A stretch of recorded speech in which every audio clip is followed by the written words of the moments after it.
The morning sun cast long shadows across the manicured lawns of Buckingham Palace as Senior Guard Commander James Mitchell completed his routine security briefing. For 15 years, he had served the royal family with unwavering dedication. His loyalty tested through countless ceremonies, state visits, and personal moments, but nothing could have prepared him for what he was about to discover on that crisp autumn morning. James had noticed something unusual during the previous month's financial audit. As head of palace security, he had access to certain budgetary reports, particularly those related to security expenditures and property maintenance. A line item caught his attention during a late-night review of documents. It was listed simply as secondary residence security enhancement, with a substantial 7-figure allocation. The amount itself wasn't shocking. Royal properties required extensive security measures. What troubled James was that he had received no briefing about enhanced security protocols at any secondary residence. His curiosity deepened when he cross-referenced the payment records with the official list of royal properties requiring guard rotations. The property in question wasn't on any list he had ever seen. James mentioned it casually to his deputy, Thomas Harrington, during their morning coffee. Thomas, a meticulous record-keeper who had worked in royal service for 2 decades, frowned at the information. He pulled out his worn leather notebook, flipping through pages of property codes and security assignments. The reference number didn't match anything in his comprehensive records. The 2 men decided to investigate further, driven not by malice but by professional responsibility. Their duty was to ensure the safety and security of the royal family, and unknown properties represented potential security vulnerabilities. James requested a full breakdown of the expenditure from the palace accounting office, citing security protocol requirements. The response came 3 days later, but instead of clarity, it brought more questions. The documentation was unusually sparse, lacking the detailed breakdowns that typically accompanied royal expenditure reports. Meanwhile, other members of the guard had begun noticing irregularities. Sergeant William Davies, who managed the rotation schedules, reported that several experienced guards had been temporarily reassigned to undisclosed locations over the past 18 months. When he inquired about these assignments, he was told they were on special duty, directly authorized by senior palace officials. The guards themselves were bound by strict confidentiality agreements, unable to discuss their assignments even with their fellow servicemen.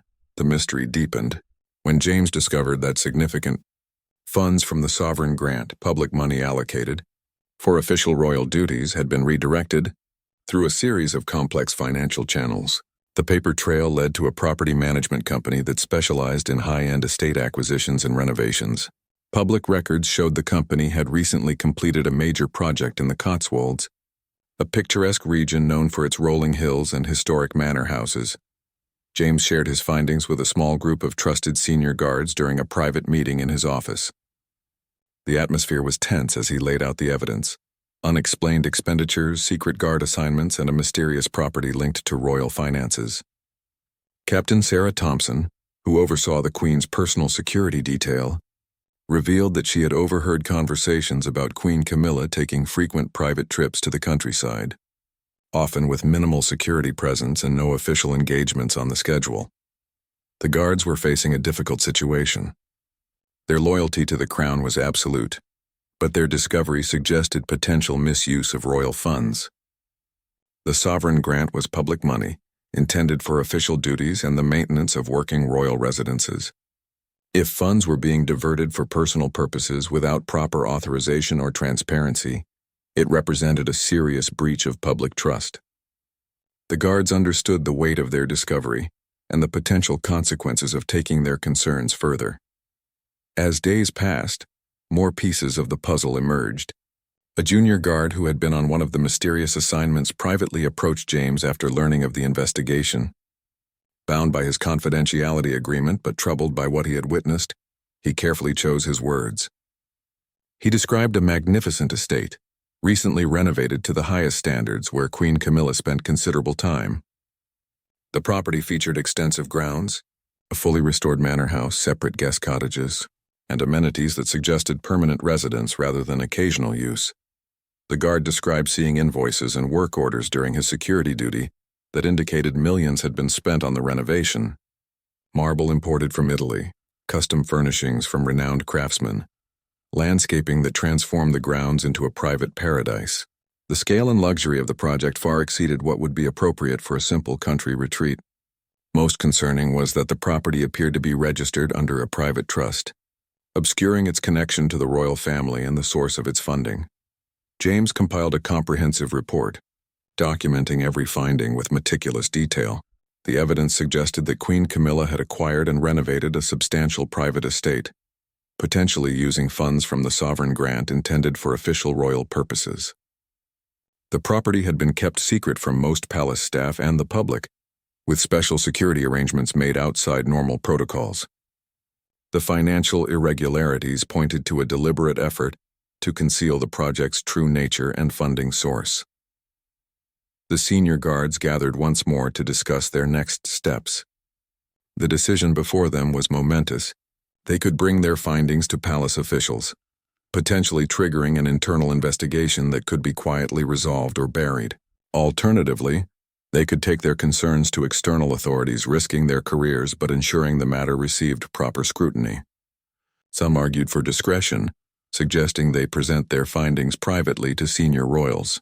Others insisted that the scale of the apparent misuse demanded external oversight. The debate continued late into the night, each guard wrestling with the conflict between personal loyalty and public duty. They had dedicated their lives to serving the crown, but the crown's legitimacy rested on public trust and adherence to established rules. The use of public funds for private purposes, if proven, represented a betrayal of that trust. As dawn approached, the guards reached a consensus. They would present their findings to the keeper of the privy purse, the official responsible for the sovereign grant, giving palace leadership an opportunity to address the matter internally before considering further action. What none of them realized was that their investigation had not gone unnoticed. The careful inquiries, the document requests, the private meetings, all had attracted attention from those who had carefully orchestrated the secret project. As James prepared his report for presentation, forces within the palace were already mobilizing to contain the growing scandal. The guards had uncovered a secret that powerful people had worked hard to keep hidden, and they were about to learn that loyalty to truth sometimes came at a steep, personal cost. The stage was set for a confrontation that would shake the foundations of royal service and test the integrity of an institution built on tradition, duty, and public trust. James Mitchell sat in the ornate waiting room outside the keeper of the Privy Purse's office, his leather portfolio containing the damning evidence resting on his lap. His palms were sweating despite the cool temperature maintained throughout the palace's administrative wing. After 24 hours of preparation and consultation with his fellow guards, he was ready to present their findings to Sir Michael Ashworth, the man responsible for managing the sovereign grant and ensuring proper use of royal funds. The heavy oak door opened, and Sir Michael's assistant, a sharp-eyed woman in her 50s, gestured for James to enter. The office was exactly what one would expect from centuries of royal tradition: dark wood paneling, portraits of former monarchs, and floor-to-ceiling bookcases filled with leather-bound volumes. Sir Michael sat behind an imposing desk, his expression neutral but his eyes alert. James had met him several times before during routine security briefings, always finding him to be professional and thorough in his duties. James began his presentation methodically, laying out each piece of evidence with the precision of a military operation. He showed the unexplained expenditures, the complex financial routing, the secret guard assignments, and the property records connecting everything to the Cotswolds estate. Sir Michael listened without interruption, his face growing increasingly grave as the scope of the revelation became clear. When James finished, silence filled the room for what felt like an eternity. Sir Michael leaned back in his chair, his fingers steepled beneath his chin.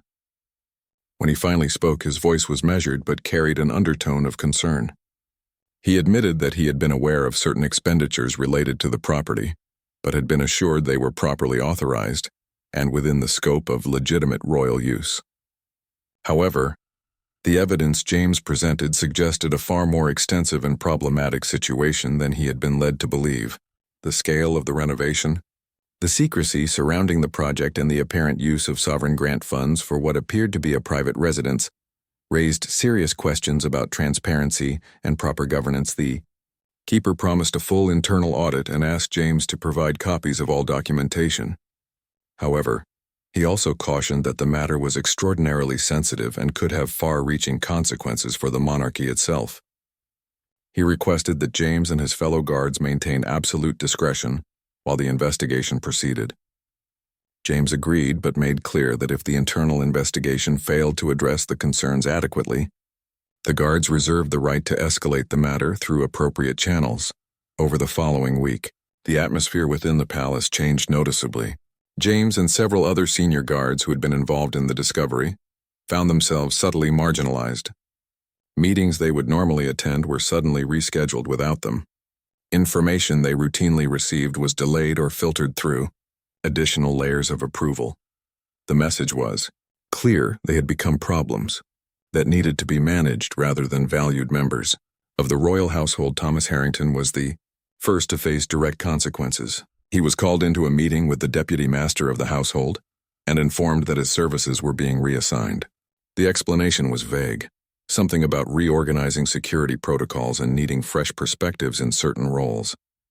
Thomas, who had planned to serve another 5 years before retirement, found himself effectively demoted to a position with far less responsibility and access to sensitive information. The message to the other guards was unmistakable. Captain Sarah Thompson experienced similar treatment. Her role overseeing the Queen's security detail was quietly transferred to another officer, with Sarah reassigned to manage security at lesser royal residences. When she questioned the decision, she was told it was part of routine personnel rotation. Despite the fact that such rotations typically occurred on a predictable schedule and with advance notice, Sarah had received neither. She realized that her involvement in exposing the secret palace had marked her as disloyal in the eyes of palace management. The guards who had been bound by confidentiality agreements and worked at the secret estate now faced intense pressure. Several were called in for interviews with palace lawyers, questioned about what they had disclosed and to whom. The legal language was carefully crafted, but the underlying threat was clear. Any breach of their confidentiality agreements could result in legal action and the loss of their pensions. These were men and women who had dedicated their careers to royal service, and the pension represented their security and retirement. The pressure to remain silent was enormous. James himself was summoned to a meeting with the master of the household, Lord Pemberton, a man whose family had served the crown for generations. The conversation was cordial but pointed.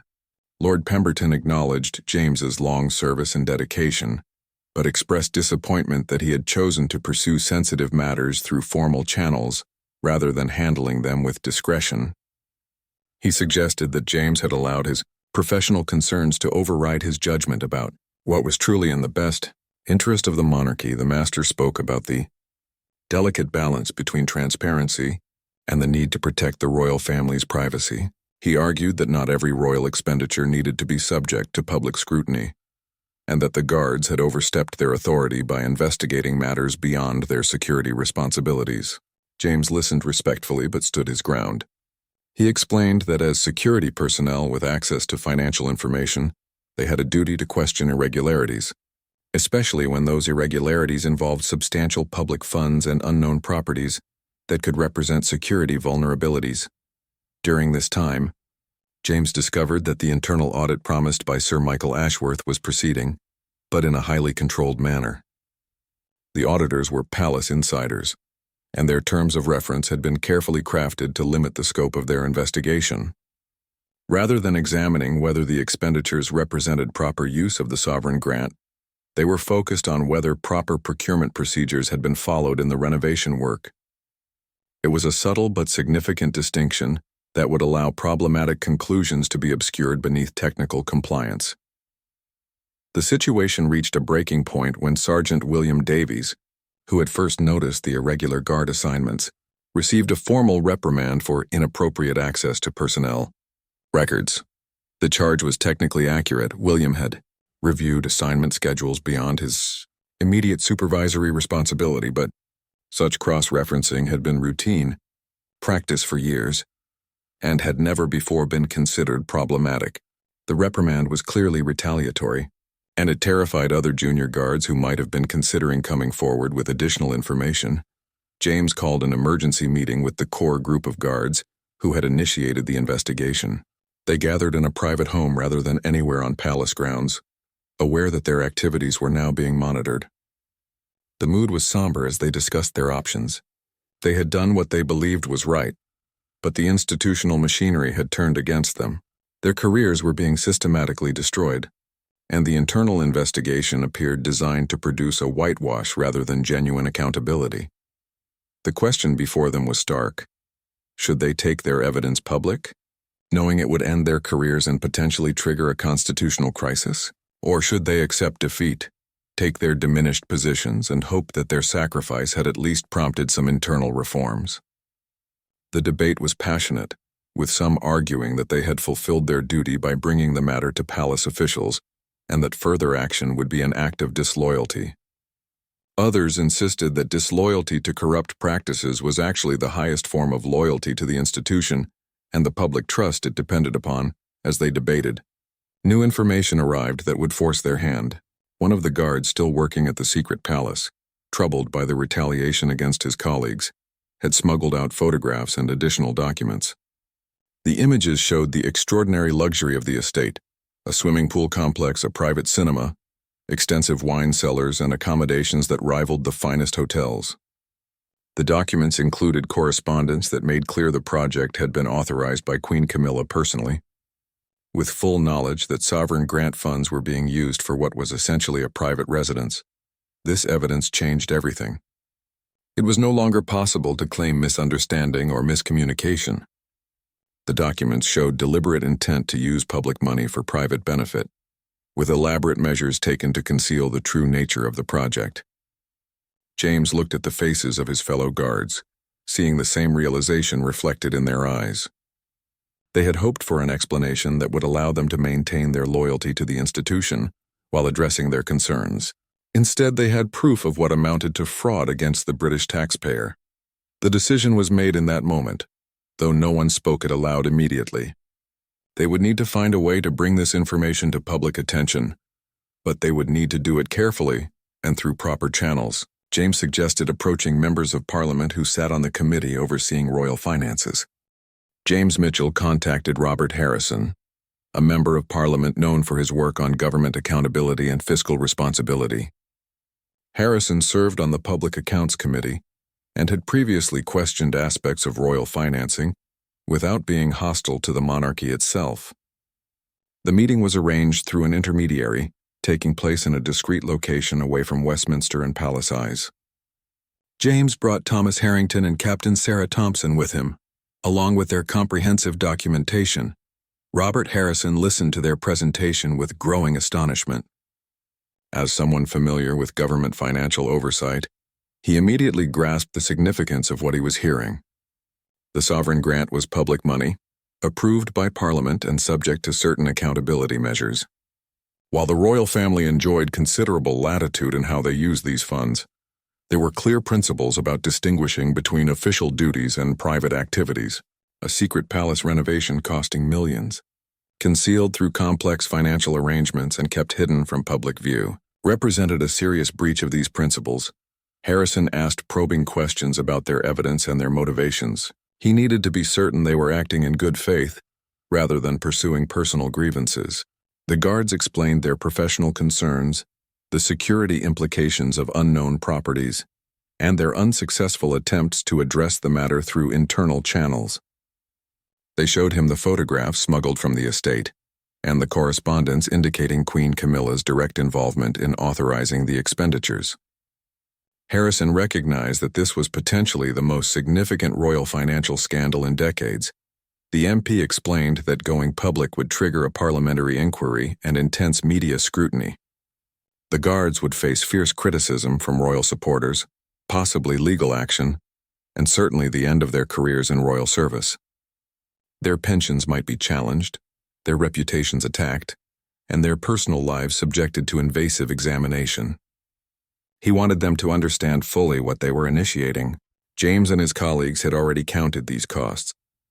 They confirmed their willingness to proceed, asking only that Harrison ensure the focus remained on the proper use of public funds, rather than becoming a tabloid attack on the royal family.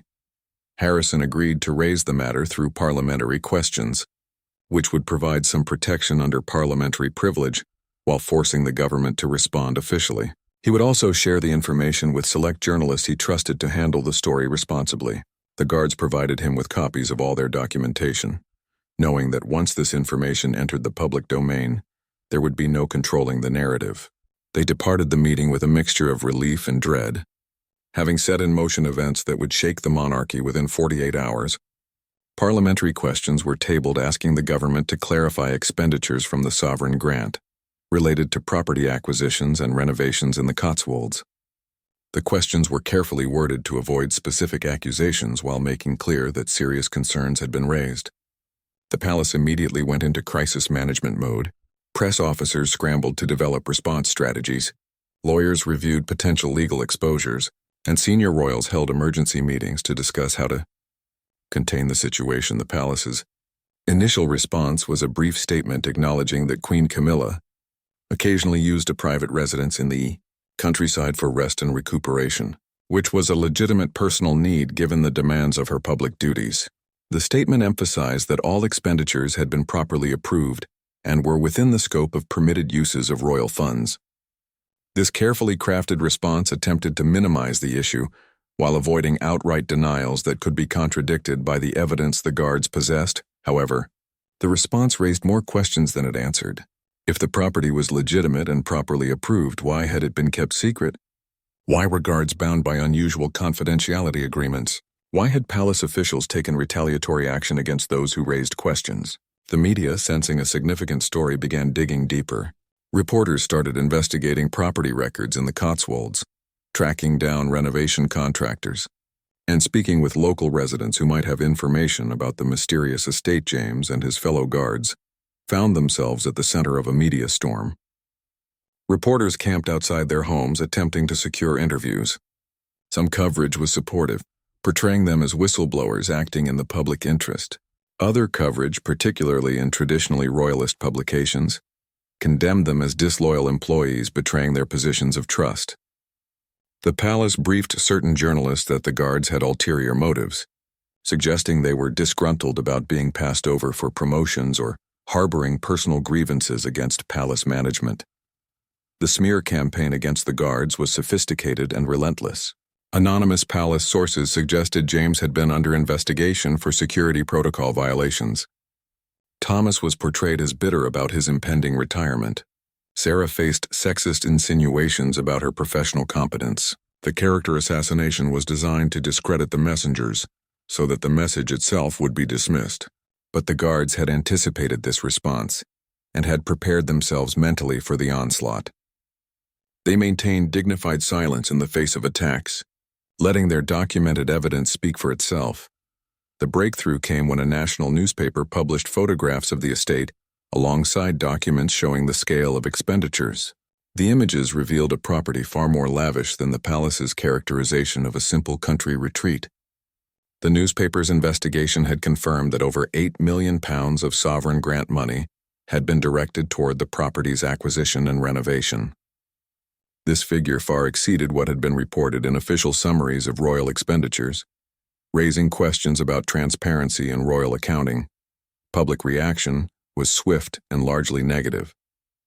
At a time when many British families were struggling with rising costs of living, the revelation that millions in public money had been spent on a secret palace for the Queen provoked widespread anger. Opinion polls showed sharp increases in Republican sentiment, with calls for greater accountability and reduced royal funding. The story dominated news cycles for weeks. With daily revelations about additional aspects of the scandal, Parliament announced a formal inquiry into royal finances, with particular focus on oversight mechanisms for the sovereign grant. The inquiry would have power to compel testimony and access palace financial records, representing an unprecedented level of scrutiny. Palace officials fought to limit the inquiry's scope, arguing that certain matters related to royal privacy and security. But the political mood had shifted. Even traditional royal supporters recognized that some accountability measures were necessary to restore public confidence. Queen Camilla herself maintained public silence on the matter, continuing her official duties while the scandal swirled around her. However, Palace insiders reported that she was furious about the exposure, believing that she had been entitled to use royal funds for the property and that the guards had violated their duty of loyalty by making the matter public. This attitude, when it leaked to the press, further damaged public perception. Rather than showing contrition or explaining the circumstances, the response suggested a sense of entitlement that many found troubling. King Charles faced intense pressure to address the situation publicly. His position was particularly difficult because the expenditures had occurred with his knowledge, even if he had not been directly involved in authorizing them. Any defense of Camilla would implicate him in the scandal, but abandoning her to criticism would create severe tensions within the royal family. He chose a middle path, issuing a statement expressing regret that the matter had not been handled with greater transparency while defending the principle that working royals needed appropriate, private spaces for rest and recovery. The guards, meanwhile, faced formal termination of their employment. The palace issued notices citing loss of confidence in their ability to maintain appropriate discretion. James, Thomas, Sarah, and 3 others who had been central to the investigation received letters thanking them for their years of service but making clear their employment was being ended immediately. They were escorted from palace grounds by security personnel, their credentials revoked and access terminated. For men and women who had devoted their careers to royal service, the dismissal was emotionally devastating despite being expected. The legal battles began almost immediately. The guards filed wrongful termination claims, arguing they had been fired in retaliation for whistleblowing about legitimate concerns regarding misuse of public funds. The palace countered that the guards had violated their employment contracts by accessing confidential information beyond their authority and by sharing privileged palace information with unauthorized persons. The litigation promised to be lengthy and expensive, with both sides preparing for protracted fight. Public support for the guards grew as their personal sacrifices became apparent. A legal defense fund raised substantial money to support their case. The parliamentary inquiry's public hearings revealed damaging details about the palace's financial management that went far beyond the secret estate. Sir Michael Ashworth, under intense questioning, admitted that the royal household operated with significantly less oversight than comparable public institutions. Expenditure decisions were often made based on verbal approvals from senior royals, with documentation created after the fact to justify spending that had already occurred. This approach, while traditional within the palace, created obvious opportunities for inappropriate use of public funds. Committee members were particularly troubled by testimony revealing that the property management company used for the Cotswolds estate had personal connections to Queen Camilla's family. The company's principal director had served as estate manager for Camilla's brother, raising questions about whether competitive bidding processes had been followed. Documents showed the company had been awarded the contract through a sole source procurement rather than an open competition, potentially costing taxpayers millions in inflated costs. The appearance of favoritism and possible corruption added another dimension to the scandal. Former palace employees began coming forward with additional allegations about financial irregularities. An accountant who had left palace service 2 years earlier described a culture where questioning expenditures was actively discouraged. She recounted being reprimanded for asking for documentation to support luxury purchases charged to official accounts. Another former employee described seeing personal items for Queen Camilla, designer clothing, jewelry, and furnishings for her private apartments, charged to budgets meant for official entertaining and state functions. Testimony painted a picture of an institution where the line between public duty and private benefit had become dangerously blurred. Senior royals had grown accustomed to having their personal desires funded from public accounts, with staff trained not to question even obviously inappropriate expenditures. The system depended on discretion and loyalty rather than proper controls, creating an environment where abuse was almost inevitable. The guards who had exposed the secret palace had unknowingly opened a door to far more extensive problems. James Mitchell was called to testify before the parliamentary committee. He arrived at Westminster accompanied by his lawyer, knowing that his testimony would be scrutinized by both the palace's legal team and the media. Under oath, he methodically laid out the timeline of his discovery, the evidence he had uncovered, and his attempts to address the matter through proper channels. His testimony was calm and detailed, focused on facts rather than accusations. He emphasized that his actions had been motivated by professional responsibility rather than personal animosity. During cross-examination by MPs sympathetic to the palace, James faced aggressive questioning designed to undermine his credibility. They suggested he had exceeded his authority by investigating financial matters beyond his security responsibilities. They questioned why he had gone to Parliament rather than exhausting all internal options. They implied his actions were motivated by career disappointment or personal grudges. James responded to each attack with quiet dignity, pointing out that security personnel needed to understand all aspects of properties they were protecting and that internal channels had been manipulated to produce a superficial investigation designed to reach predetermined conclusion. The most dramatic moment came when James was asked directly whether he believed Queen Camilla had intentionally misused public funds. He paused before answering, weighing his words carefully. He stated that based on the evidence he had seen, including correspondence showing her direct authorization of expenditures, she knew that sovereign grant funds were being used for what was essentially a private residence. Whether she understood this to be inappropriate was a question of her judgment and the advice she received, but the facts suggested she had approved the arrangements with full knowledge of the funding source. Thomas Harrington and Sarah Thompson provided supporting testimony in subsequent sessions. Thomas focused on the systematic efforts to conceal the property from normal oversight mechanisms, including the unusual confidentiality agreements and the off-book security arrangements. Sarah described the retaliation she and others faced after raising concerns, providing emails and internal communications that documented the palace's efforts to silence and punish whistleblowers. Their testimony corroborated James's account and added weight to allegations of institutional misconduct. The public hearings generated intense media coverage, with clips of testimony going viral on social media. Public opinion polls showed growing support for substantial reforms to royal finances. A majority of respondents believed the sovereign grant should be reduced and subjected to more rigorous oversight. Younger demographics showed particularly strong reactions, with many questioning whether the monarchy remained relevant in modern Britain. The scandal had triggered broader discussions about privilege, accountability, and whether traditional institutions deserved the deference they had historically received behind the scenes. The royal family was in crisis. King Charles held emergency meetings with senior advisors to discuss how to contain the damage. Some counseled a strategy of minimal concessions, a public apology, repayment of some funds, and promises of better controls in the future. Others argued for more substantial reforms, warning that anything less might fuel the growing Republican movement.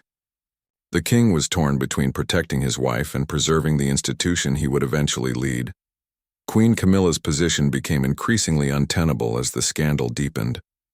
Royal biographers and historians began comparing the situation to previous royal scandals that had permanently damaged reputations. Some palace insiders quietly suggested she should withdraw from public duties temporarily, allowing emotions to cool. Others argued this would be an admission of wrongdoing that could have legal implications. The question of whether she should repay the money became a flashpoint, with her defenders arguing the expenditures had been properly approved and critics insisting that legal authorization didn't make the spending morally acceptable. The guards found themselves celebrated as heroes by many who saw them as ordinary people, standing up to a corrupt establishment. They were invited to speak at public forums, interviewed on major news programs, and praised by civil society organizations. However, this public support came at a personal cost. They received threatening messages from hardcore royalists who viewed their actions as treason. Security concerns required them to vary their routines and take precautions against potential violence. The stress affected their families, with children facing bullying at school and spouses dealing with unwanted media attention.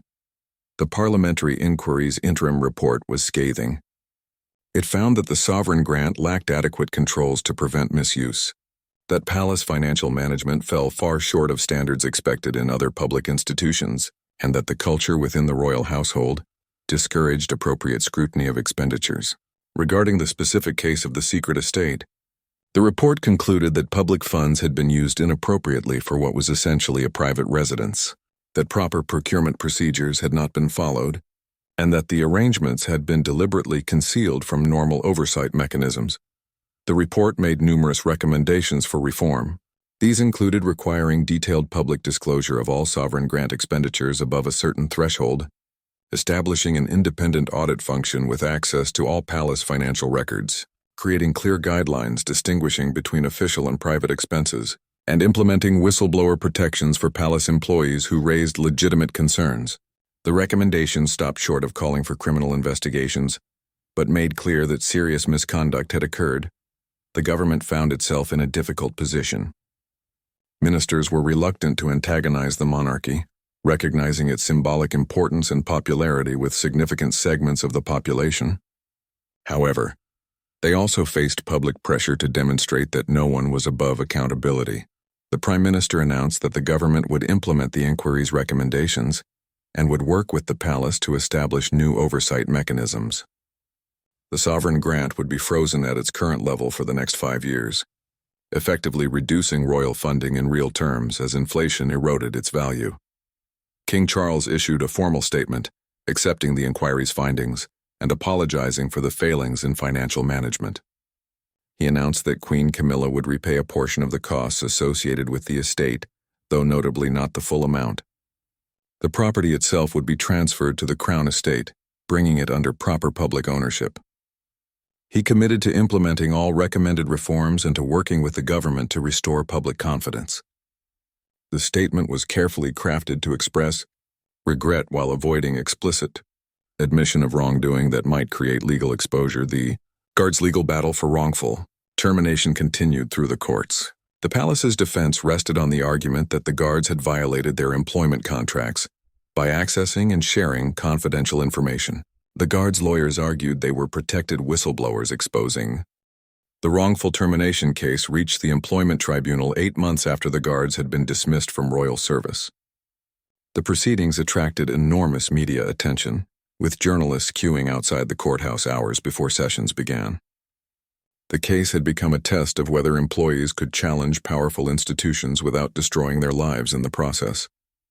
James Mitchell, Thomas Harrington, Sarah Thompson, and their colleagues arrived each day to face their former employers across the courtroom, a surreal experience for people who had once dedicated themselves to protecting those now seeking to discredit them. The palace's legal team was formidable, led by one of Britain's most respected employment lawyers. Their strategy focused on painting the Guards as disgruntled employees who had violated clear contractual obligations regarding confidentiality. They produced the employment agreements all palace staff signed, highlighting clauses about maintaining discretion and using proper channels for any concerns. They argued that the Guards had bypassed internal procedures, accessed information beyond their authorization, and shared privileged palace information with unauthorized external parties. According to the palace's argument, employment law provided no protection for employees who violated their contracts, regardless of their motivations. The Guards' legal defense rested on public interest disclosure protections intended to shield whistleblowers. Their lawyers argued that the Guards had discovered evidence of criminal fraud, the misuse of public funds, and that reporting such wrongdoing to appropriate authorities was not only permitted but legally protected. They contended that the palace's internal procedures had been compromised and designed to produce a whitewash, rather than genuine investigation, leaving the Guards no choice but to go external. The case would determine whether public interest could override contractual confidentiality obligations. Throughout the hearings, both sides presented witnesses and documentary evidence. A former palace financial officer testified that she had once tried to question irregular expenditures through internal channels and had been reassigned to a lesser position, supporting the Guards' claim that internal procedures were ineffective. Conversely, the palace produced testimony from officials who insisted that all proper procedures were available and that the Guards had simply chosen not to use them fully. The competing narratives reflected fundamentally different views of how the palace operated and whether employees could realistically challenge decisions made at the highest levels. There were tribunal judges, a panel of 3 with expertise in employment law, asked probing questions of both sides. They were particularly interested in the timeline of events, specifically what the Guards had done before going to Parliament and whether they had exhausted internal options.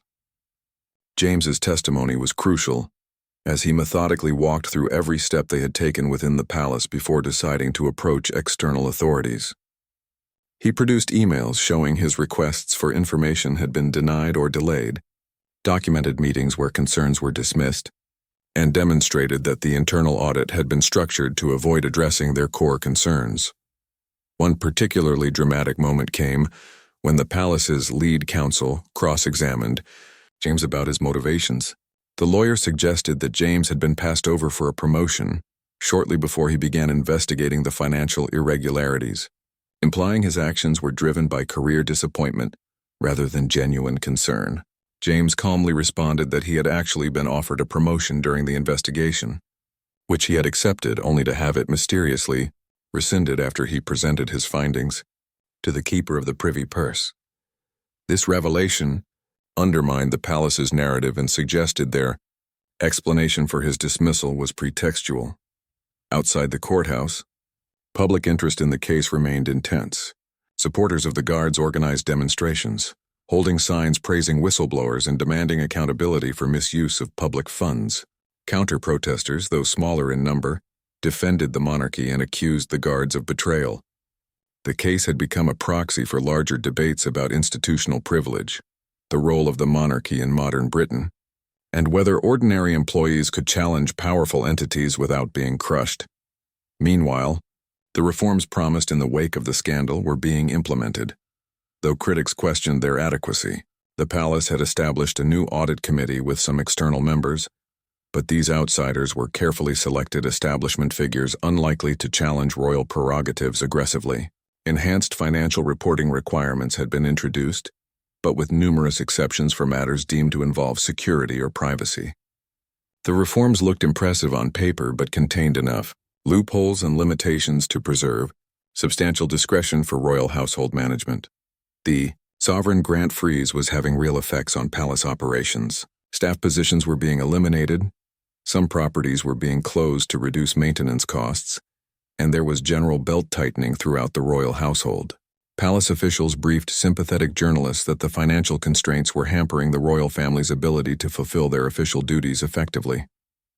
However, critics pointed out that the palace's annual funding still exceeded £100 million, and that modest efficiency measures were hardly unreasonable, given the economic challenges facing ordinary families. Queen Camilla had largely withdrawn from public life during the legal proceedings, making only occasional appearances at events where her presence was deemed essential. When she did appear, her demeanor seemed subdued, lacking the confident engagement she had previously displayed. Royal watchers debated whether she was genuinely chastened by the scandal or merely waiting for public attention to move on. The property at the center of the scandal had been transferred to the Crown estate as promised, though questions remained about how much personal use she retained and whether additional public funds might be spent on its maintenance. The tribunal's deliberations took several weeks as the judges carefully considered the complex legal and factual issues. Both sides filed extensive written submissions after the hearings concluded, each arguing their interpretation of employment law, whistleblower protections, and the specific facts of the case. The guards waited anxiously for the decision, knowing that an adverse ruling would leave them without compensation for their lost careers and potentially liable for legal costs that could bankrupt them when the decision finally came. It represented a partial victory for the guards. The tribunal found that they had been subjected to automatic unfair dismissal because they had made protected public interest disclosures. The judges accepted that the guards had discovered evidence suggesting criminal fraud in the misuse of public funds, and that this qualified for whistleblower protection. They found that internal palace procedures had been inadequate and compromised, meaning the guards were justified in approaching external authorities. However, the tribunal also found that some of the guards' methods, particularly accessing certain financial records beyond their immediate responsibilities, had involved contractual breaches. The mixed verdict meant the guards were entitled to compensation for unfair dismissal, but the amounts were reduced to reflect their contributory conduct in breaching some confidentiality provisions. The financial awards were substantial, but far less than if they had received full vindication.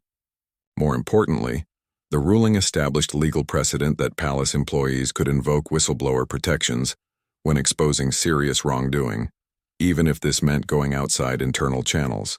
The palace was also ordered to implement formal, whistleblower policies with clear external reporting, routes for situations where internal procedures were inadequate. Both sides claimed victory in their public statements following the ruling. The palace emphasized that the tribunal had found the guards had breached their contracts and that the compensation awards were reduced accordingly. The guards' lawyers highlighted that the tribunal had recognized them as protected whistleblowers and had validated their concerns about misuse of public funds. Media coverage was divided, with different outlets emphasizing different aspects of the ruling, depending on their editorial perspective. For James and his fellow guards, the ruling brought a measure of vindication, but also confirmed that their careers in royal service were over. The compensation awards provided some financial security but couldn't restore what they had lost. The sense of purpose that came from serving the crown, the camaraderie of their colleagues, and the identity they had built over decades of service. They had won a legal battle but lost something intangible and irreplaceable. The palace announced it would not appeal the tribunal's decision, though senior officials privately expressed disappointment with aspects of the ruling. The decision to accept the verdict reflected a calculation that prolonging the legal battle would generate more negative publicity than the cost of the compensation awards. Palace lawyers were already working on tightening employment contracts and confidentiality provisions to make future whistleblowing more difficult, demonstrating that institutional self-protection remained a priority, even as reforms were ostensibly being implemented in the months following the tribunal ruling. 3 years had passed since the scandal first erupted, and the landscape of British public life had been subtly but permanently altered. The immediate fury had faded into historical memory, but the effects rippled through the monarchy, government accountability, and public attitudes toward institutional privilege. The guards who had exposed the secret palace found themselves in unexpected positions, their whistleblowing having opened doors even as it closed others. James Mitchell sat in his modest London apartment, reviewing the final proofs of his second book. The first had told his personal story of discovery and whistleblowing. This new volume took a broader view, examining institutional corruption and the courage required to challenge powerful entities. Major publishers had competed for the rights, recognizing that James's credibility as someone who had sacrificed his career gave his analysis special weight. He had become an unlikely public intellectual, invited to speak at universities and conferences about ethics, accountability, and institutional reform. The financial security from his writing allowed James to support causes he believed in. He had established a foundation to provide legal support for other whistleblowers, having learned firsthand how expensive and isolating such battles could be. The foundation had already assisted several cases involving government employees, corporate executives, and others who faced retaliation for exposing wrongdoing. James found purpose in this work, channeling the pain of his own experience into helping others navigate similar challenges. Thomas Harrington had taken a different path. After years of meticulous record-keeping in royal service, he found satisfaction in investigative journalism. A major newspaper had hired him as a consultant, valuing his insider understanding of how large institutions operated and concealed information. He had contributed to several significant exposés about government waste and corporate misconduct. His methodology was the same disciplined approach he had brought to his years as a guard: careful documentation, cross-referencing sources, and building ironclad cases before publication. Sarah Thompson had risen quickly in the private security sector. Her experience protecting royals translated well to corporate executive protection, where she commanded premium fees.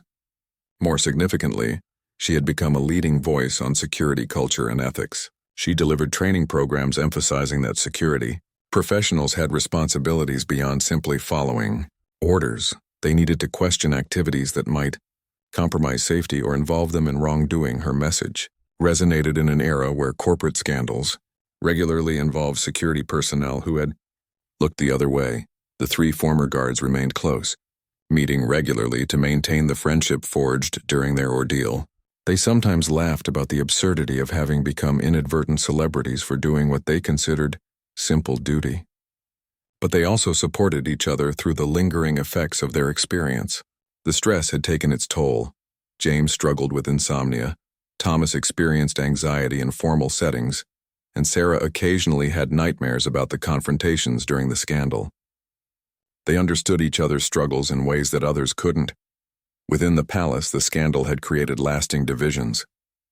A generational split had emerged between staff who defended the old culture of discretion and deference versus younger employees who believed the institution needed genuine accountability. Several senior officials who had managed the initial cover-up had quietly retired, their departures framed as routine transitions, but understood by insiders as consequences of their handling of the crisis.